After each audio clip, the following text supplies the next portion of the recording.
Të dashur miq, mirë se vini në këtë video ku do të zhytemi thellë në urtësinë e lashën budiste. Sot nuk do të flasim thjesht për koncepte abstrakte, por do të eksplorojmë së bashku ligje universale që mund të transformojnë jetën tonë të përditshme. Do të trajtojmë 6 pika kryesore që prekin thelbin e ekzistencës njerëzore, përkohshmërinë, karmën, lidhjen, pranimin, mësimet në vështirësi dhe ndërgjegjësimin. Çdo pikë do ta zbërthejmë me hollësi, me shembuj praktik dhe me reflektime që mund t'i zbatoni menjëherë. Le të fillojmë. 1. Ligji i përkohshmërisë, anicca. Asgjë në këtë botë nuk është e përhershme. Ky është një nga parimet më themelore të budizmit, anicca. Çdo gjë ndryshon vazhdimisht. Stinët vinë e shkojnë, lulet lulëzojnë e thahen, trupi ynë plaket çdo ditë, emocionet tona lindin e zhduken si re në qiell. Mendoni për një moment jetën tuaj. Sa herë keni dashur të mbani fort një moment lumturie? Një marrëdhënie, një punë, një shëndet të shkëlqyer, një objekt të shtrenjtë. Dhe sa herë pikërisht ky përpjekje për ta mbajtur fort ka sjell vuajtje?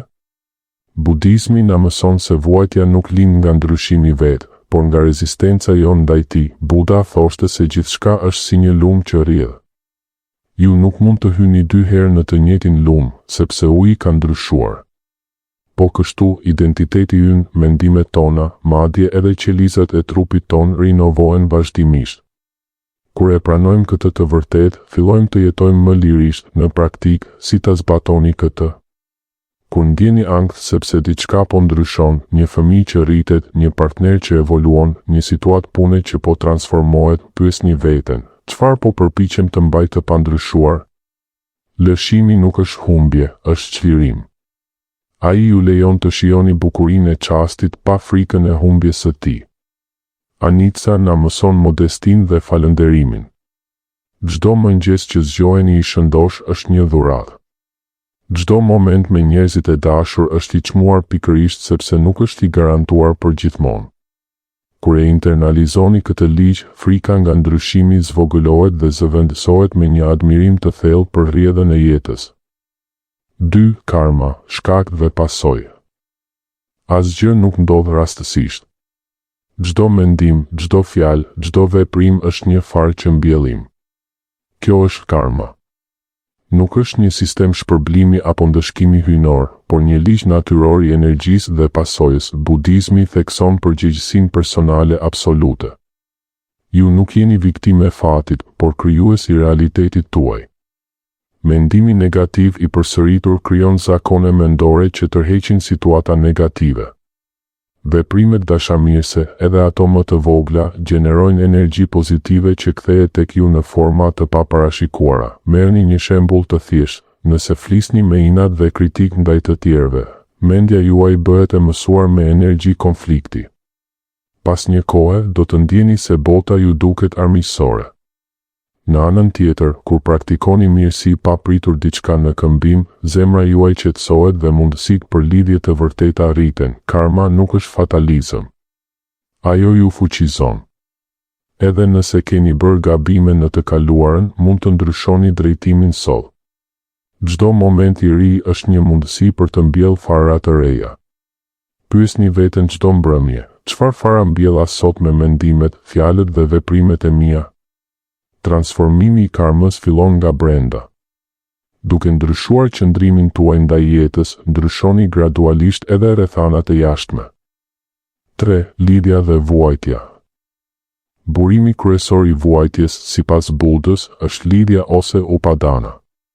Ne lidhemi pas njerëzve, pasurisë, imazhit të vetvetes, ideve dhe besimeve me shpresën se ato do të na japin lumturi të përhershme.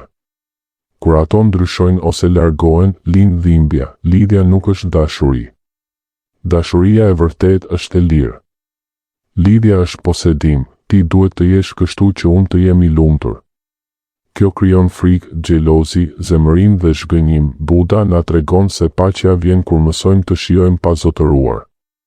Mund të doni thellësisht dikë pa pasur nevojë ta kontrolloni. Mund të keni sukses në punë pa identifikuar veten tërësisht me të. Mund të shijoni një shtëpi të bukur pa u bërë skllav i saj. Si ta praktikoni këtë? Vini re momentet kur mendja thot duhet ta kem këtë ose nuk mund ta humbas atë. Atëherë merrni frym thellë dhe pyesni, a mund ta shijoj këtë pa u varur prej tij? Kjo nuk do të thotë të bëheni indiferent, por të doni me liri, kur liroheni nga lidhjet e forta, përjetoni një lehtësi të brendshme. Jeta bëhet më e lehtë, më e gëzueshme dhe më autentike. 4. Mençuria e pranimit. Pranimi nuk është dorëzim apo pasivitet. Është njohja e qartë e realitetit ashtu siç është, pa rezistencë të panevojshme. Kur ndodh diçka që nuk mund ta ndryshoni, një sëmundje, një humbje, një ndryshim i madh, luftimi me të vetëm sa e shton vuajtjen. Buda krahasoi pranimin me ujin që rrjedh rreth një guri. Uji nuk lufton me gurin, ai e rrethon dhe vazhdon rrugën. Po kështu, ne mund të pranojmë realitetin dhe të gjejmë mënyra për të vepruar brenda tij. Pranimi ju çliron energji. Në vend që ta shpenzoni të gjithë forcën duke kundërshtuar atë që tashmë ka ndodhur, mund ta përdorni atë për të ndërtuar diçka të re. Është fuqia për të thënë, kjo është tani. Çfarë mund të bëj me këtë realitet? 5. Mësimet e fshehura në vështirësi. Çdo sfidë, humbje apo dështim mbart brenda një dhuratë të fshehur. Ashtu si flutura duhet të luftoj për të dalë nga kokoni që të forcoj krahët, edhe ne rritemi përmes vështirësive. Budizmi na sheh vështirësitë si mësues. Durimi, dëmshuria, qëndrueshmëria, urtësia, këto cilësi nuk zhvillohen në kohë të lehta, por në zjarrin e provave. Kur humbni diçka të rëndësishme, pyesni, çfarë po më mëson kjo? Shumë njerëz që kanë arritur paqe të thellë thonë se udhëtimi i tyre filloi nga momenti më i errët. Vështirësia i detyron të shikojnë brenda, të heqin dorë nga iluzionet dhe të gjejnë forcën autentike. 6. Praktika e ndërgjegjësimit.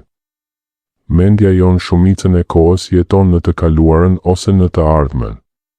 Nostalgji, pendim, ankth, fantazi. Budizmi na thret të kthehemi në të tashmen, i vetmi vend ku jeta ndodh vërtet. Ndërgjegjësimi është arti i të qenit plotësisht i pranishëm. Mund ta praktikoni duke ecur, duke ngrënë, duke folur, duke punuar. Vini re frymëmarrjen, ndjesitë në trup, mendimet që vijnë e shkojnë pa u kapur pas tyre. Meditimi i rregullt ndihmon shumë. Edhe 10-15 minuta në ditë sjellin ndryshime të thella. Me kohë, mendja bëhet më e qetë, më e fokusuar dhe më e dhëmshur. Mesazhi përfundimtar. Çdo përvojë në jetë ka një qëllim të thellë. Duke transformuar mendjen nga dhimbja në ndërgjegjësim, ne mund të gjejmë një paqe që nuk varet nga rrethanat e jashtme. Jeta mbetet plot sfida, por ne ndryshojmë mënyrën se si përjetojmë ato. Filloni sot me një hap të vogël. Pranoni një ndryshim, lëshoni një lidhje, mbillni një far të mirë, kthehuni në momentin e tanishëm. Urtësia budiste nuk është vetëm për murgjit në male, është për çdo njeri që dëshiron një jetë më të qetë, më të kuptueshme dhe më të dashur. Faleminderit që e ndoqët këtë video deri në fund. Nëse ju preku, mos harroni të pëlqeni, të komentoni se cilën pikë do të zbatoni të parën dhe të ndani me të tjerët që mund të kenë nevojë për këtë mesazh.